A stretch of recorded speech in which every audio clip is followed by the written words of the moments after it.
Good morning, Tessa Ray here. Just wanting to check in and touch base with everything. So, after my book was published in January, life is going really well. During the summer, I realized I was having troubles with some breathing. When I talked, I was gasping for air. And I noticed my weight was increasing a pound or two every 3 weeks when I went in for treatment. So, in August, I had a treatment on a Monday, and that evening I wasn't feeling real well, so of course I decided to go for a walk. Need more oxygen in my lungs, right? So I head up the road, and about 6 minutes into the walk, I'm bent over with hands on my knees, gasping for air. It kind of started to worry me a little bit. I hobbled home and decided, okay, maybe a nap was what I needed.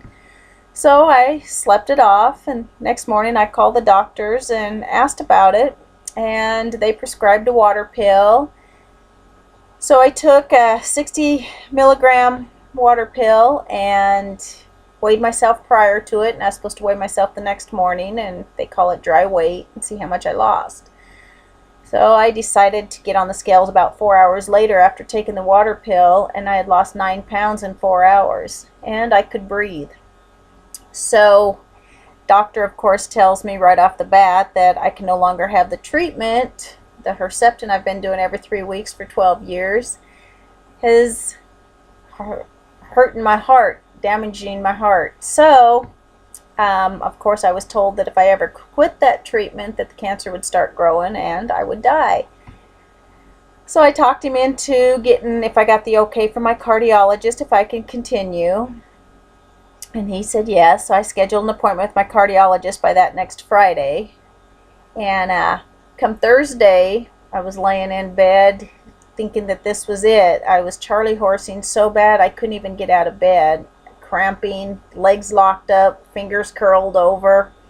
And my 16-year-old is the only child of my 4 that I have left at home, was really concerned about me, and I needed to get him out of the house. So I told him to get going to his brother's and just go spend the weekend with his brother. Last thing I want is to end my life with my 16-year-old sitting beside me. It's been a fear of mine. He was 2 when I started this, and I'm getting him raised.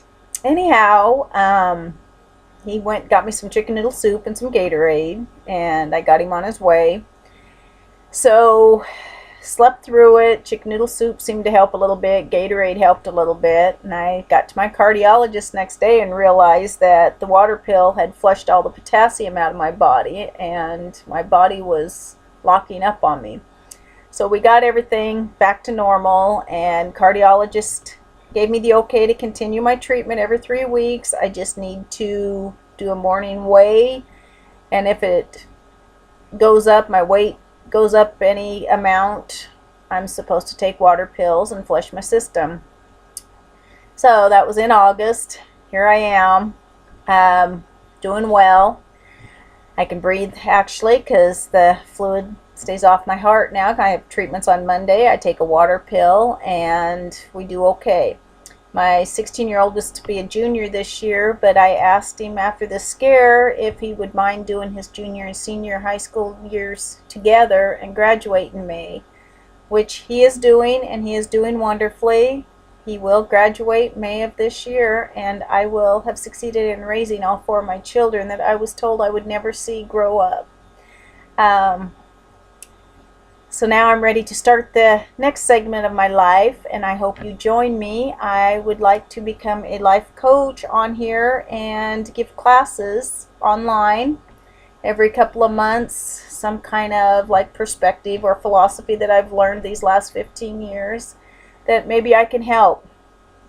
I have coached quite a bit, different age groups through the years, and have learned some inspirational, what makes people work for you and what doesn't.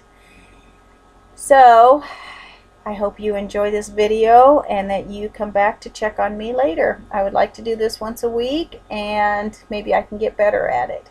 I'm also taking speech classes so I can improve. I have a goal for this year, and I plan on succeeding. Thank you. Have a wonderful week.